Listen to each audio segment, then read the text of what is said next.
Assalamualaikum warahmatullahi wabarakatuh. Salam sejahtera bagi kita semua. Yang terhormat Ibu dosen mata kuliah Sejarah Arsitektur C051. Di sini kami dari kelompok 9 akan memperjelaskan mengenai analisa presiden yang telah kami laksanakan mengenai arsitektur kontemporer. Sebelum perjelasan, di sini kami akan memperkenalkan diri. Bisa di next. Saya Dia Kartika Anggraini dengan NPM 03 dan teman saya. Bisa dilanjut. Nama saya Danendra Madani Isir Raihan, NPM 81. Bisa dilanjut. Nama saya Alma Prawina Safira Zania, NPM 45. Perkenalkan, nama saya Ali Weva, NPM 32. Lanjut. Saya Abdul Farid, NPM 085.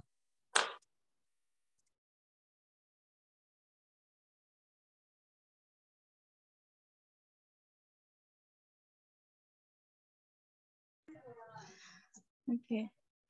Kita memasuki mengenai materinya. Di sini kelompok kami telah menetapkan 3 objek arsitektur kontemporer. Di antaranya salah satunya yaitu Museum Gunung Merapi Yogyakarta. Bisa di next. Untuk analisa presidennya, di sini kita menemui bentuk dena. Bentuk dena ini berasal dari inspirasi dari gunung yang dimana Yogyakarta ini lokasinya dikelilingi oleh gunung-gunung sehingga menjadi imajinasinya seperti pusat pergunungan yang dimana imajinasinya ini nanti juga dipengaruhi oleh utara dan selatan sehingga terbentuklah dena seperti yang ada di gambar. Dan untuk gambar yang ada di kanan samping ini potongan dari dena tersebut. Dapat kita lihat terdapat 2 lantai yang dimana ada ruang tengah sebagai titik pusat. Boleh di next.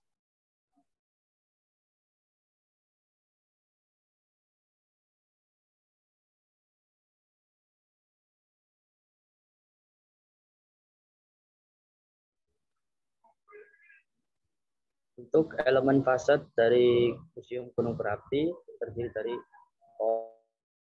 kolom, pintu, atap, dan jendela. Mana kolom penempatan kolom dengan pola grid yang menonjolkan penggunaan material beton sehingga organisasi ruang sesuai dengan kebutuhan kontekstual atau fungsional.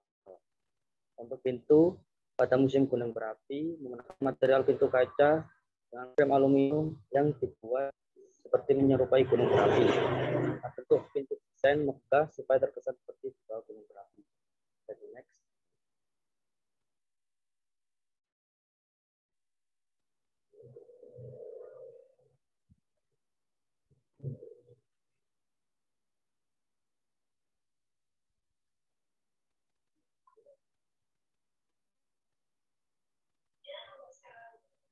Untuk selanjutnya jendela pada dasarnya Museum Merapi tidak menggunakan bukaan. Oleh karena itu menggunakan jendela mati supaya cahaya dan udara yang masuk dari ruang terbuka. Untuk atap berbentuk trapesium dengan salah satu puncaknya mengerucut ke atas membentuk gunung. Untuk material atapnya menggunakan beton rangka baja. Jadi next.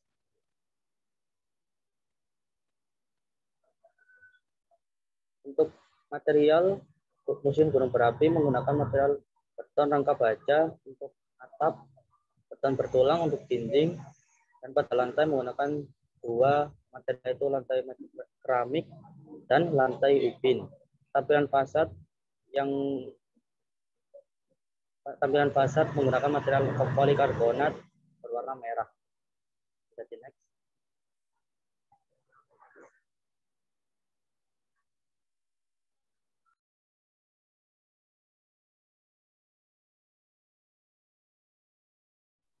Selanjutnya yaitu nilai filosofi. Konsep dasar arsitektur dari Museum Gunung Merapi berasal dari aspek utama gunung api yang secara citra visualnya berbentuk monumental, segitiga atau kerucut, atau memusat seperti gunung api pada umumnya. Dalam filosofi Hindu, kerucut melambangkan gunung sebagai sumber kehidupan masyarakat sekitar.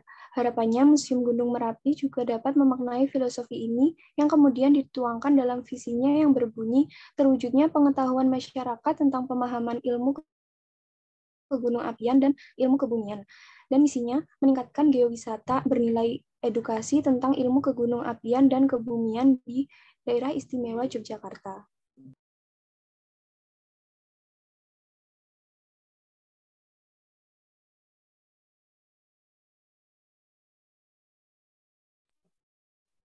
Kemudian ada interior. Untuk interior sendiri ada satu segi material. Keseluruhan material interior bangunan ini berbahan beton yang kemudian banyak dilapisi ornamen-ornamen penghias berbahan polikarbonat, kayu, aluminium, kaca, dan lain-lain. Ada juga beberapa bagian yang hanya sedikit diberi dinding dan pintu pembatas. Ada juga yang berbahan kayu, aluminium, maupun kaca. Kemudian ada hubungan antar ruang.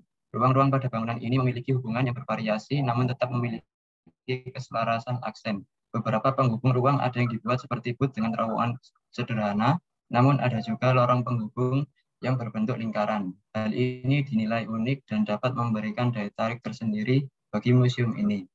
Selain itu juga bisa dimanfaatkan oleh pengunjung sebagai spot foto yang unik dan tidak biasa. Kemudian ada suasana ruang dalam. Dari pintu masuk utama kita disajikan satu ruangan utama sentral yang melingkar dengan diorama Gunung Merapi di tengahnya. Area diorama gunung ini dibuat kosong sampai atas agar dapat terlihat dari lantai 2. Area sirkulasi melingkar ini menghubungkan ke banyak ruang dari segala arah di area museum. Di sekeliling ruang utama ini terdapat banyak sudut-sudut ruangan yang berisi diorama, artikel, foto-foto, dan benda bersejarah lainnya. Setelah dari ruang sentral, di sebelah tenggara diorama raksasa tadi, terdapat beberapa dokumentasi letusan Merapi tahun 2010. Ada beberapa dokumentasi dan artikel tentang letusan tersebut. Juga ada diorama suasana rumah yang terdampak letusan. Selanjutnya kita diarahkan ke sebelah timur laut diorama yang terdapat ruangan yang berisi tentang evolusi geografi bumi dan gunung-gunung api di dunia dan juga di Indonesia khususnya.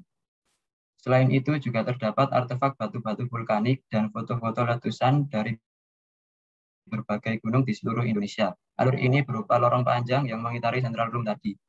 Juga terdapat detail-detail lebih lengkap mengenai riwayat letusan, sejarah erupsi, evolusi kubah, citra satelit, foto-foto, dan lain-lainnya mengenai letusan, perkembangan sikap masyarakat terhadap Gunung Merapi dari tahun ke tahun. Lorong ini nantinya akan berakhir pada sisi barat laut diorama.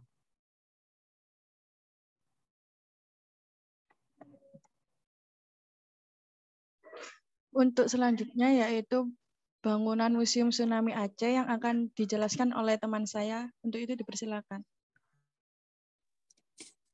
Baiklah, analisa presiden kami yang kedua adalah Museum Tsunami Aceh. Museum ini sudah cukup terkenal di negara kita, terdiri dari beberapa lantai. Yang pertama itu lantai dasar. Di lantai dasar itu ada ruang Space of Fear atau lorong tsunami, yang kemudian itu bisa dilihat pada bagian A. Kemudian pada bagian B itu ada ruang memorial, dan yang pada bagian C itu ada ruang sumur doa. Next.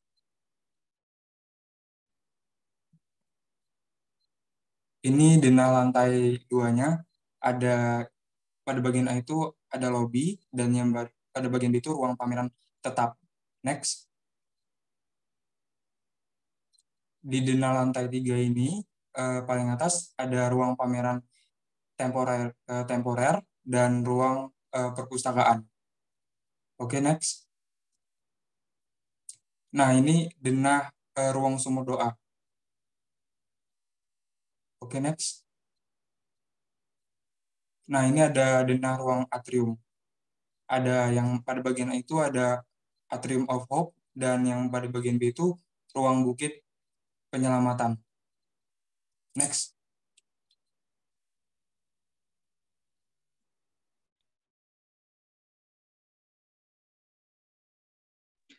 Selanjutnya yaitu mengenai elemen fasad yang terdiri dari pertama yang kolom, penempatan kolom-kolom secara modular menonjolkan penggunaan material beton sehingga memberikan kesan kejujuran.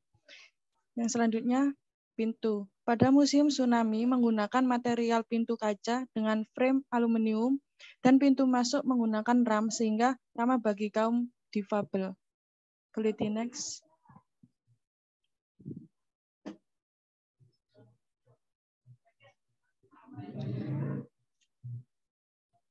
Jendela. Pada dasarnya tidak menggunakan jendela sebagai bukaan, cahaya dan udara yang masuk langsung dari ruang terbuka. Namun, pada bagian samping bangunan tersebut terdapat ventilasi yang ditutup dengan kaca permanen untuk masuknya cahaya. Selanjutnya mengenai ornamen. Ornamen pada bangunan Tsunami ini menggunakan motif keagamaan atau geometris seperti ornamen pada bangunan masjid tradisional Aceh yang dapat kita lihat, dan ornamen terdapat di kolom-kolom dan dinding. Boleh di next.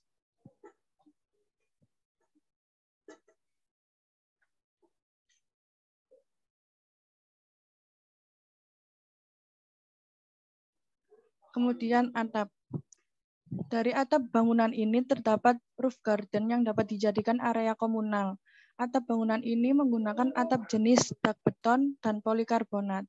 Untuk material bangunan ini menggunakan material batu bata plester, beton bertulang, dan dinding kaca GRC board. Pada lantai menggunakan lantai granit dan lantai kayu. Boleh di next.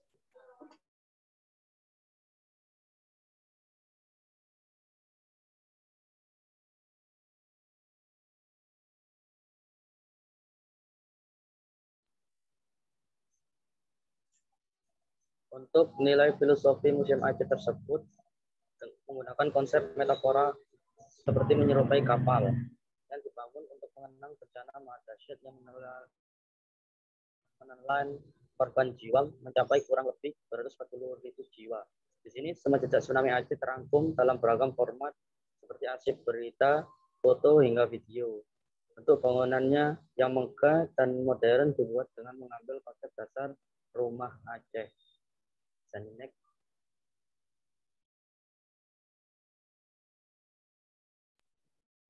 Selanjutnya interior Museum Tsunami Aceh. Yang pertama, ruang renungan, yaitu sebuah lorong sempit dan gelap diapit dengan 2 dinding air tinggi yang diibaratkan sebagai gemuruh tsunami. Yang kedua itu ada Memorial Hall. Setelah melewati lorong, terdapat Memorial Hall yang berisi monitor yang menampilkan gambar dan foto para korban dan lokasi bencana yang melanda Aceh. Memorial Hall ini dilengkapi dengan pencahayaan dari lubang-lubang sebuah reflecting pool yang berada di atasnya. Ketinggian lantai pun berbeda-beda level. Next.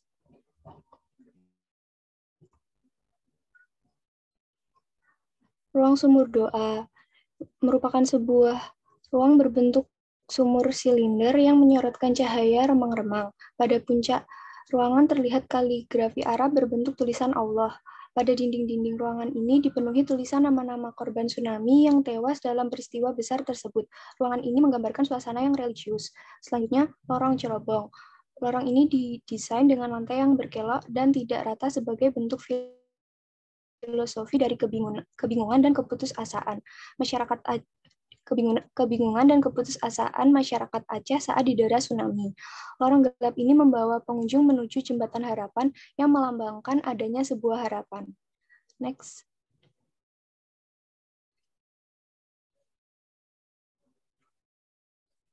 Jembatan Harapan. Melalui jembatan ini, pengunjung dapat melihat 54 bendera negara yang membantu Aceh pasca tsunami.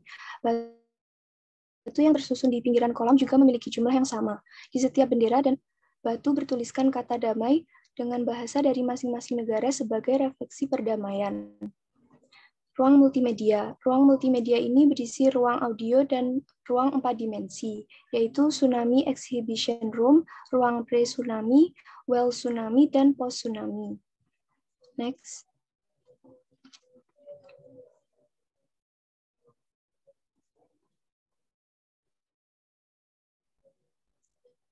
Ruang geologi, perpustakaan, dan souvenir. Pada ruang geologi dapat diperoleh informasi mengenai bencana, yaitu tentang bagaimana gempa dan 51 tsunami terjadi, melalui penjelasan dari beberapa display dan alat simulasi yang terdapat dalam ruangan tersebut. Selanjutnya, ruang penyelamatan. Tingkat akhir gedung Museum Tsunami Aceh berfungsi sebagai tempat penyelamatan darurat atau escape building apabila terjadi tsunami lagi di masa yang akan datang. Tingkat atap ini tidak dibuka untuk umum karena mengingat konsep keselamatan dan keamanan pengunjung dan hanya akan dibuka saat darurat atau saat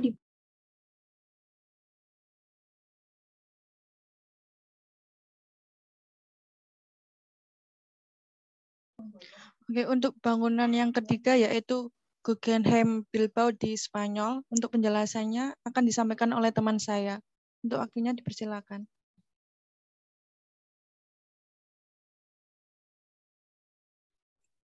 Yang pertama ada denah Museum Guggenheim Bilbao di Spanyol. Berikut adalah denah lantai 1. Pada nomor 1 terdapat galeri, pada nomor 2 terdapat taman air, nomor 3 terdapat kafe dan toko buku. Kemudian nomor 4 ada loading dock dan receiving. Nomor 5 pintu masuk. Pada nomor 6 ada gudang. Kemudian ada nomor 7 ada atrium. Nomor 8 ada auditorium, dan nomor 9 terdapat tempat parkir.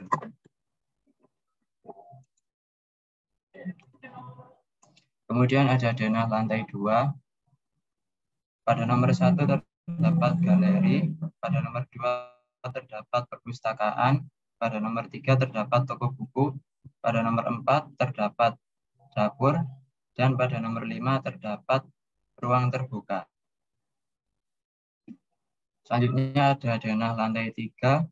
Pada nomor 1 terdapat galeri, pada nomor 2 terdapat ruang konservasi, dan pada nomor 3 terdapat ruang terbuka. Selanjutnya ada denah lantai 4. Pada nomor 1 terdapat fan room, nomor 2 terdapat ruang terbuka, dan nomor 3 terdapat ruang mekanik. Kemudian adalah elemen fasad. Yang pertama ada atap.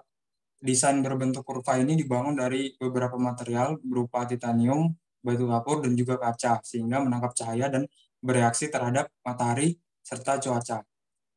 Jendela. Nah, jendela ini pada bangunan ini bukan merupakan bukaan, tetapi difungsikan sebagai jalan masuk cahaya dari luar. Jendela mati ini terbuat dari kaca dan bergrid. Next.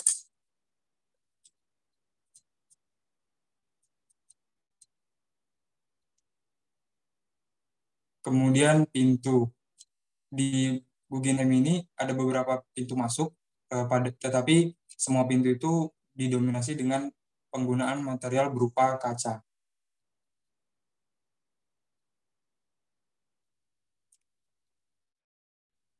Material dari bangunan Guggenheim ini menggunakan struktur internal berupa batang logam, beberapa atap maupun dinding dilapisi oleh titanium, dan juga lapisan isolasi. Ada juga penggunaan kaca dan batu kapur dalam tersusunnya bangunan ini.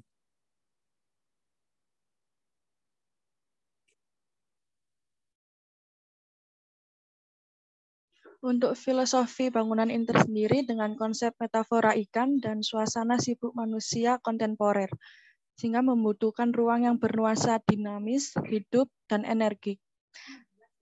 Untuk ini diharapkan mampu menimbulkan kesan yang sama dengan suasana sibuknya kota Bilbao sebagai kota industri dan metropolis.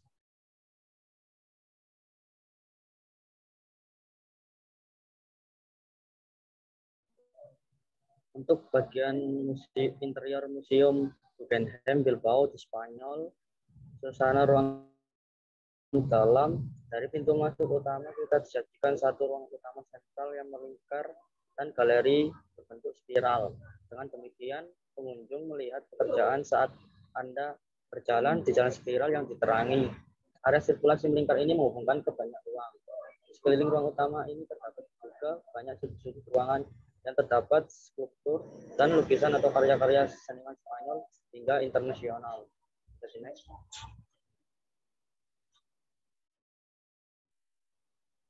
Museum ini juga dilengkapi dengan fungsionalitas yang hebat dan memperhatikan penghematan energi berkat juga lampu langit-langit yang ditempatkan di bagian atasnya yang mampu mengukur intensitas cahaya. Yang mencolok dari bangunan ini adalah elemen-elemen penutup yang menyelimuti hampir seluruh bangunan ternyata bukan dari plat besi atau aluminium seperti pada karya-karya Gehry sebelumnya, melainkan terdiri dari lapisan bahan metal yang sangat kuat dan tahan ratusan tahun, yaitu titanium yang biasanya digunakan untuk membuat pesawat terbang.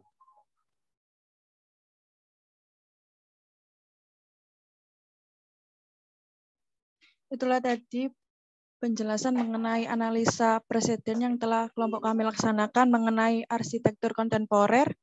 Sekian dari presentasi kelompok kami. Mohon maaf bila ada salah-salah kata atau kurang berkenan, dan kami mengucapkan terima kasih. Saya tutup. Wassalamualaikum warahmatullahi wabarakatuh.